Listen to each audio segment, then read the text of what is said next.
Visit of Hartley, Lionize, and transit description of the place sketches of character the gambling parson's horse chaunting, a true anecdote bang and her friend's mall raffle, and the Marquis W. the playman the touter the half-pay Officer Charles Rattle.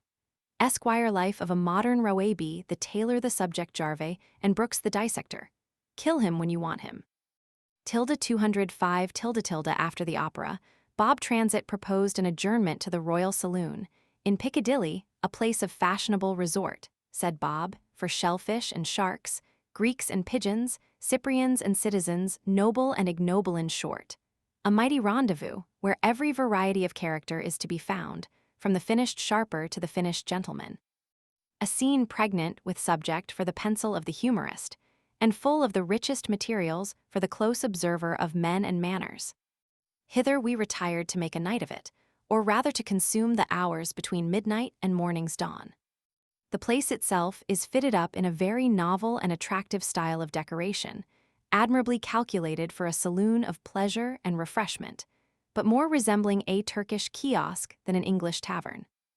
On the ground floor, which is of an oblong form and very spacious, are a number of divisions enclosed on each side with rich damask curtains, having each a table and seats for the reception of supper or drinking parties.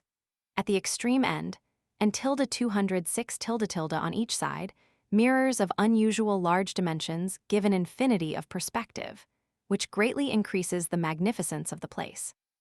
In the center of the room are pedestals supporting elegant vases filled with choice exotics.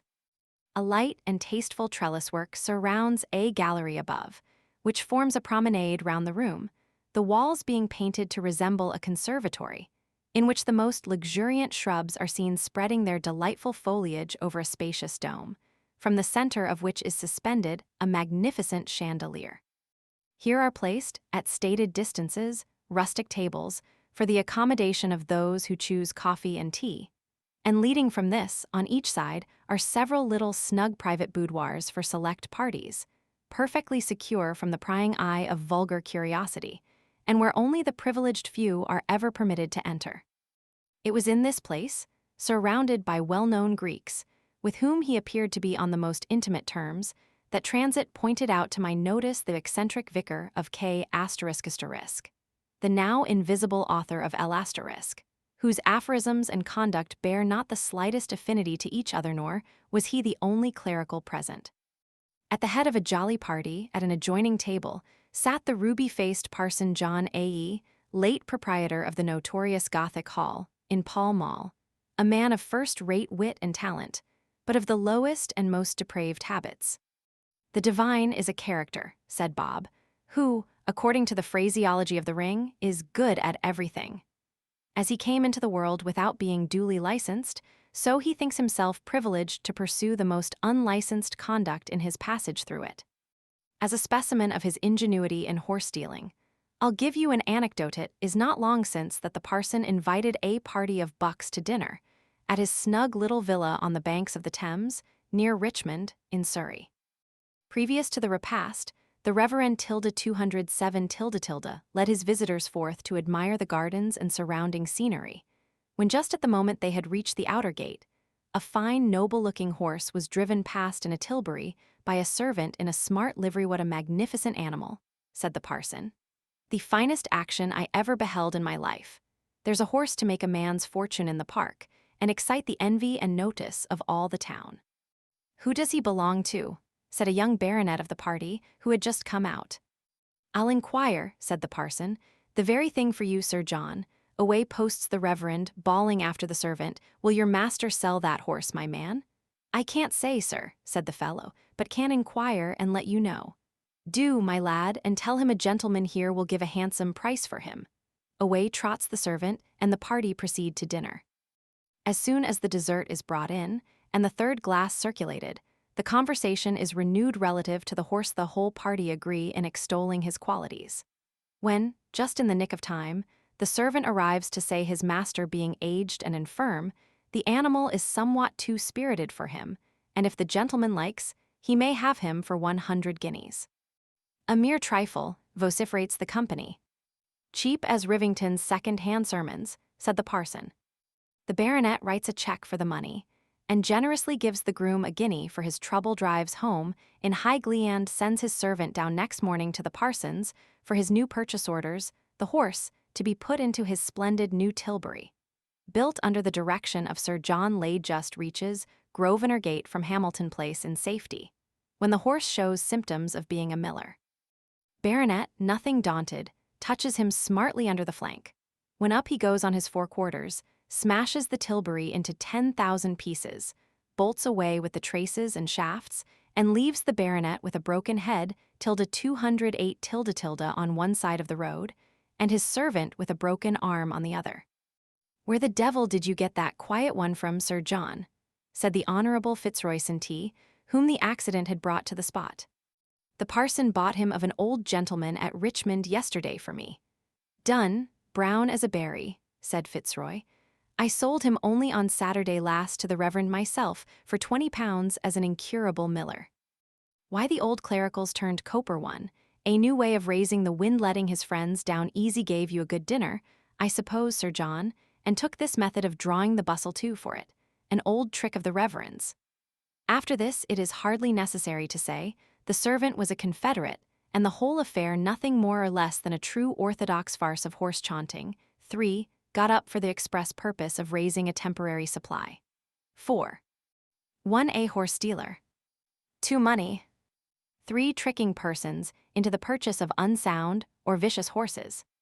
4. A practice by no means uncommon among a certain description of dashing characters, who find chaunting a horse to a green one, a snug accidental party at chicken hazard, or a confederacy to entrap some inexperienced bird of fashion, where he may be plucked by Greek banditti, pay exceedingly well for these occasional dinner parties.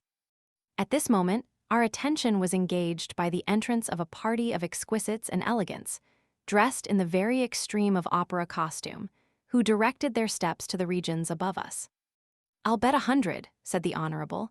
"I know that leg," eyeing a divine little foot and a finely turned ankle that was just then discernible from beneath a rich pink drapery, as the possessor ascended the gallery of the conservatory, lounging on the arm of the Irish Earl of C. "The best leg in England, and not a bad figure for an ancient," continued Lion Eyes. "That is the celebrated Mrs. Bertram, alias Bang Everybody, 209 Nose Bang. That is, every body in the fashionable world.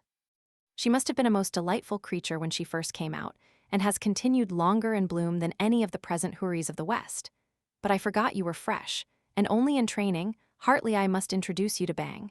You will never arrive at any eminence among the Haut class unless you can call these beauties by name."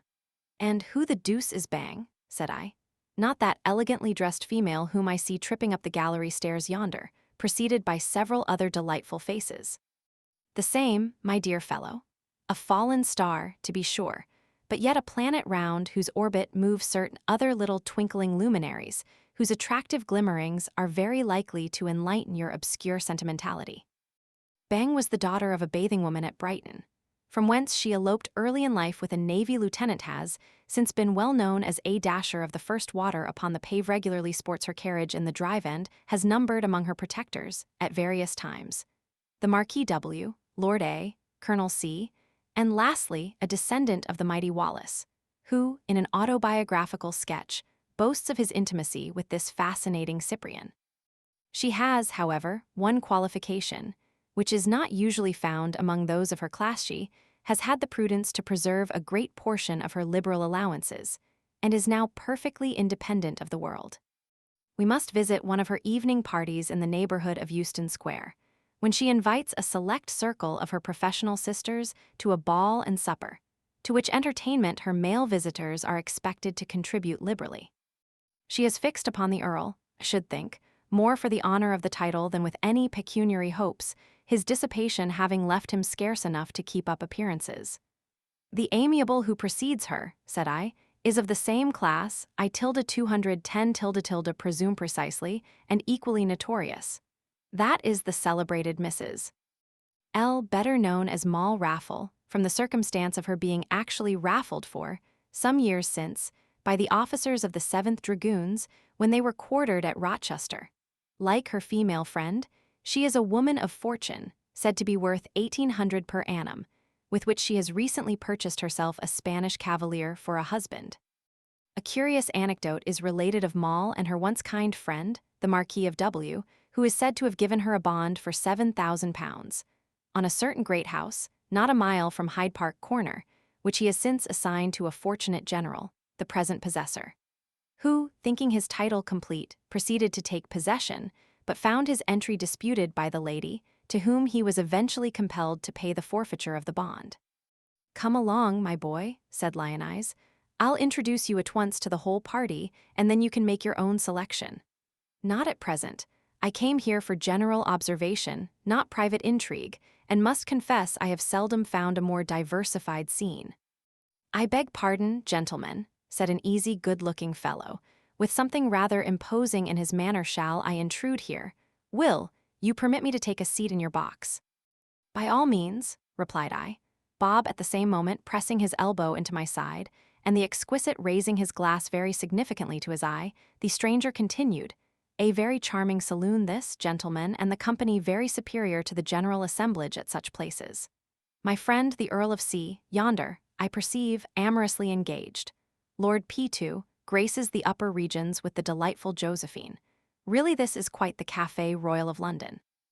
The accommodation, too, admirable, not merely confined to refreshments. I am told there are excellent billiard 211 tables, and snug little private rooms for a quiet rubber or a little chicken hazard. Do you play, gentlemen? Very happy to set you for a main or two, by way of killing time. That one word, play, let me at once into the secret of our new acquaintance's character, and fully explained the distant reception and cautious bearing of my associates. My positive refusal to accommodate produced a very polite bow, and the party immediately retired to reconnoiter among some less suspicious visitants. "A nibble," said Transit, "from an ivory turner." "5, by the honor of my ancestry," said Lion Eyes, "a very finished sharper. I remember Lord F pointing him out to me at the last Newmarket spring meeting, when we met him, arm in arm with a sporting baronet. What the fellow was, nobody knows, but he claims a military title captain, of course perhaps has formerly held a lieutenancy in a militia regiment. He now commands a corps of sappers on the Greek staff, and when he honored us with a call just now was on the recruiting service, I should think. But our friend, Hartley, here, would not stand drill, so he has marched off on the forlorn hope, and is now, you may perceive, concerting some new scheme with a worthy brother touter, 6, who is on the half pay of the British Army and receives full pay in the service of the Greeks. We must make a descent into hell some night," said Transit, "and sport a few crowns at roulette or rouge et noir to give Hartley his degree. We shall proceed regularly upon college principles, old fellow. First, we will visit the Little Go in King Street, and then drop into the Great Go, alias Wadiers, in Piccadilly. After which we can sup in Crockford's pandemonium among parliamentary pigeons, unfledged. 5, a tatsman, a proficient with the bones, one who knows every chance upon the dice. 6, a decoy, who seduces the young or inexperienced to the gaming table and receives a percentage upon their losses. 212 ensigns of the guards, broken down titled legs, and side-avant bankers, fishmongers, and lightermen. And here comes the very fellow to introduce us an old college chum, Charles Rattle, who was expelled Brazenose for smuggling, and who has since been pretty well plucked by merciless Greek banditti and Newmarket jockeys, but who bears his losses with the temper of a philosopher, and still pursues the destructive vice with all the infatuation of the most ardent devotee. How d'ye do, old fellows? How d'ye do? Who would have thought to have met the philosopher, pointing to me, at such a place as this, among the impures of both sexes, legs and leggies? Come to sport a little blunt with the table or the traders, hey? Hartley, always suspected you was no Puritan, although you wear such a sentimental visage.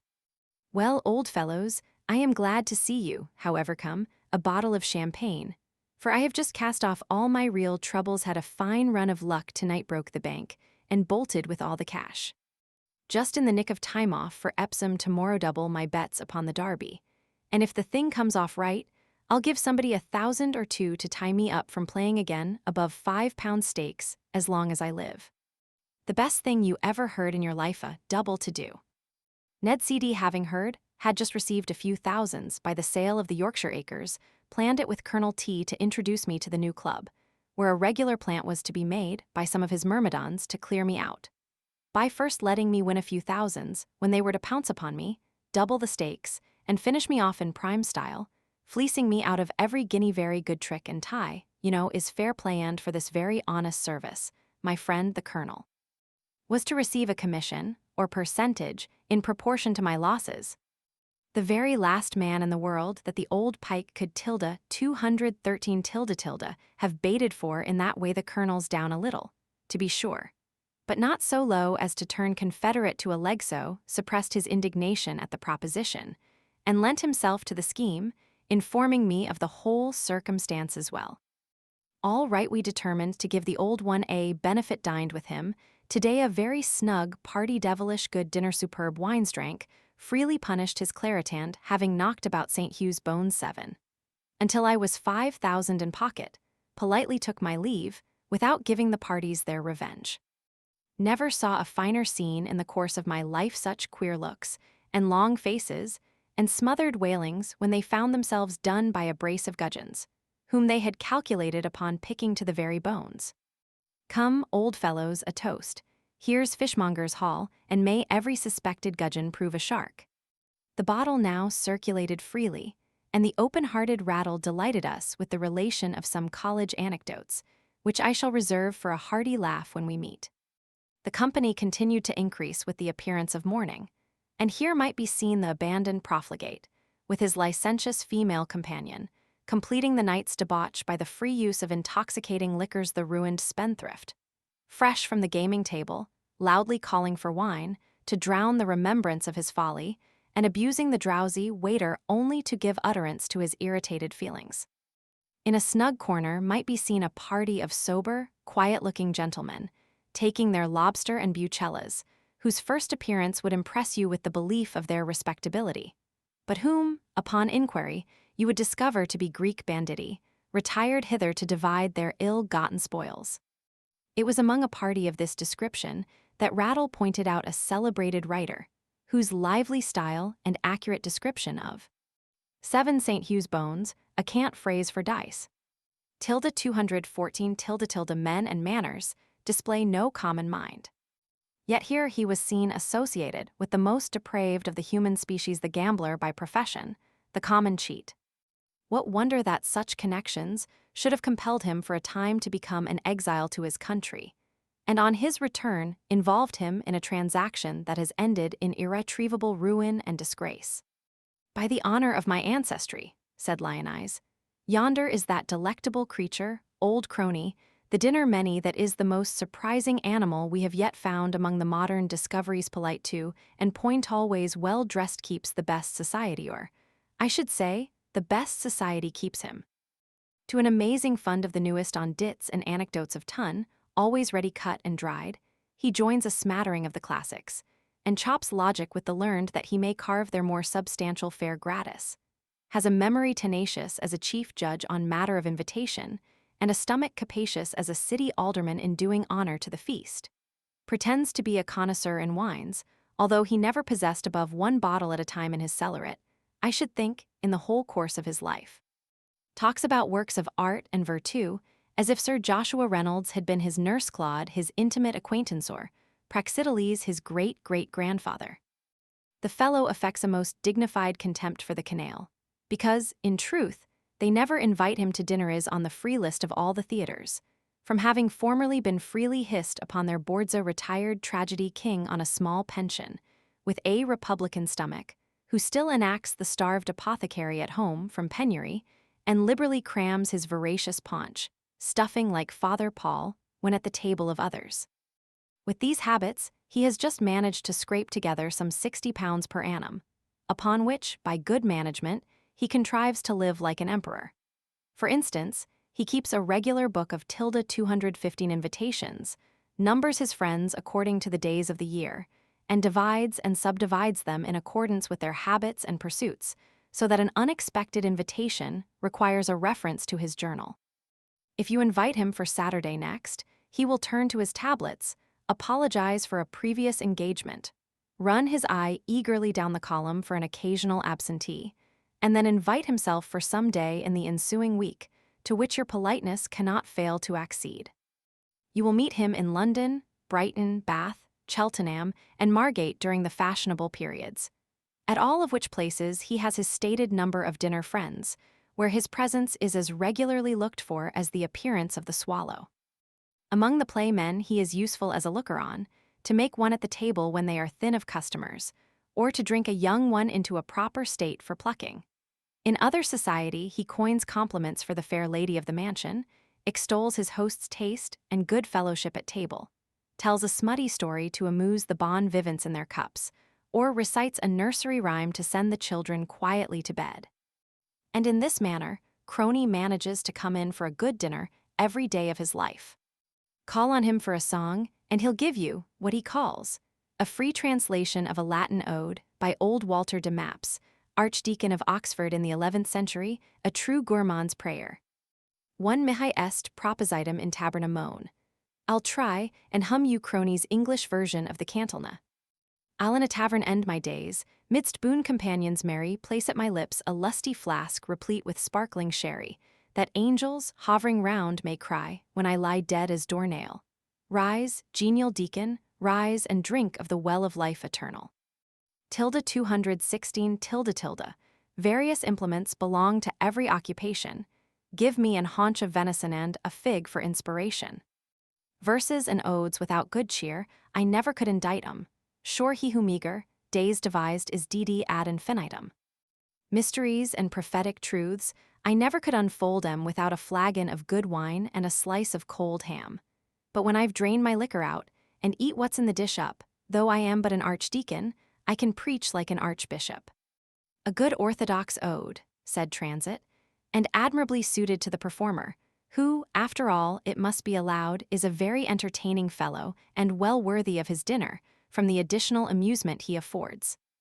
I remember meeting him in company with the late Lord Coleraine, the once celebrated Colonel George Hanger, when he related an anecdote of the humorist, which his lordship freely admitted to be founded on fact.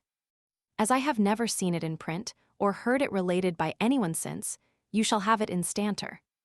It is well known that our present laughter-loving monarch was, in earlier years, often surrounded, when in private, by a coruscation of wit and talent, which included not only the most distinguished persons in the state, but also some celebrated bon vivants and amateur vocalists, among whom the names of the Duke of Orleans, Earl of Derby, Charles James Fox, Richard Brinsley Sheridan, the facetious poet laureate to the celebrated Beefsteak Club, Tom Hewardine, Sir John Moore, Mr. Brownlow, Captain Thompson, Bate Dudley, Captain Morris, and Colonel George Hanger formed the most conspicuous characters at the princely Anacreontic board. But who would be grave when wine can save the heaviest soul from thinking, and magic grapes give angel shapes to every girl we're drinking? Tilde 217 tilde tilde, it was on one of these festive occasions, when whim and wit and sparkling wine combined to render the festive scene the feast of reason and the flow of soul, that the Prince of Wales invited himself and his brother, the Duke of York, to dine with George Hanger. An honor so unlooked for, and one for which George was so little prepared, as he then resided in obscure lodgings near Soho Square, quite overpowered the colonel, who, however, quickly recovering his surprise, assured his Royal Highness of the very high sense he entertained of the honor intended him, but lamented it was not in his power to receive him, and his illustrious brother, in a manner suitable to their royal dignity. You only wish to save your viands, George, said the prince. We shall certainly dine with you on the day appointed, and whether you reside on the first floor or the third, never mind, the feast will not be the less agreeable from the altitude of the apartment or the plainness of the repast. Thus encouraged, George was determined to indulge in a joke with his royal visitors. On the appointed day, the prince and duke arrived, and were shown upstairs to George's apartments, on the second floor, where a very tasteful banquet was set out, but more distinguished by neatness than splendor. After keeping his illustrious guests waiting a considerable period beyond the time agreed on, by way of sharpening their appetites, the prince good-humoredly inquired what he meant to give them for dinner. Only one dish, said George, but that one will, I flatter myself, be a novelty to my royal guests and prove highly palatable. "And what may that be?" said the prince. "The wing of a wool bird," replied the facetious colonel.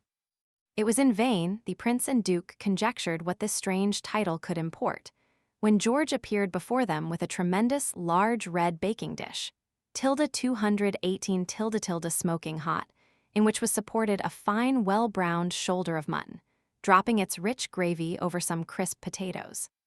The prince and his brother enjoyed the joke amazingly, and they have since been heard to declare they never ate a heartier meal in their life, or one, from its novelty to them in the state in which it was served up, which they have relished more. George had, however, reserved a bon bouche in a superb dessert and most exquisite wines, for which the prince had heard he was famous, and which was, perhaps, the principal incitement to the honor conferred. After a night spent in the utmost hilarity, heightened by the vivacity and good humor of my associates, to which might be added the full gratification of my prevailing penchant for the observance of character, we were on the point of departing, when Transit, ever on the alert in search of variety, observed a figure whom, in his phrase, he had long wished to book. In a few moments, a sketch of this eccentric personage was before us. "That is the greatest original we have yet seen," said our friend Bob. "He is now in the honorable situation of croupier to one of the most notorious hells in the metropolis. This poor devil was once a master tailor of some respectability, until getting connected with a gang of sharpers, he was eventually fleeced of all his little property. His good-natured qualifications, and the harmless pleasantries with which he abounds, pointed him out as a very proper person to act as a confederate to the more wealthy legs. From a pigeon he became a bird of prey, was enlisted into the corps, and regularly initiated into all the diabolical mysteries of the black art. For some time he figured as a decoy upon the town, dressed in the first style of fashion, and driving an unusually fine horse and elegant stanhope, until a circumstance, arising out of a 219 joke played off upon him by his companions, when in a state of intoxication, made him so notorious that his usefulness in that situation was entirely frustrated, and consequently he has since been employed within doors, in the more sacred mysteries of the Greek temple. The gentleman I mean is yonder, with the jolliffe tile and sharp indented countenance. His real name is B, but he has now obtained the humorous cognomen of the subject, from having been, while in a state of inebriety, half-stripped, put into a sack, and in this manner conveyed to the door of Mr. Brooks, the celebrated anatomist in Blenheim Street, by a hackney night coachman, who was known to the party as the Resurrection Jarvey. On his being deposited in this state at the lecturer's door by honest Jehu, who offered him for sale, the surgeon proceeded to examine his subject. When untying the sack, he discovered the man was breathing. "Why, you scoundrel," said the irritable anatomist, "the man's not dead." "Not dead," re-echoed Kochi, laughing at the joke.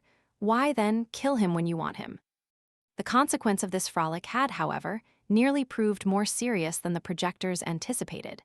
The anatomist, suspecting it was some trick to enter his house for burglarious purposes, gave the alarm when Jarvey made his escape. But poor B was secured and conveyed the next morning to Marlborough Street, where it required all the ingenuity of a celebrated Old Bailey solicitor to prevent his being committed for the attempt to rob a bone house. After this anecdote, we all agreed to separate. Transit would fain have led us to the Covent Garden finish, which he describes as being unusually rich in character. But this was deferred until another night, when I shall introduce you to some new acquaintances ado. Lady Mary Oldstyle and the Dalmain family are off tomorrow for Brighton, from which place expect some few descriptive sketches. Horatio Hartley,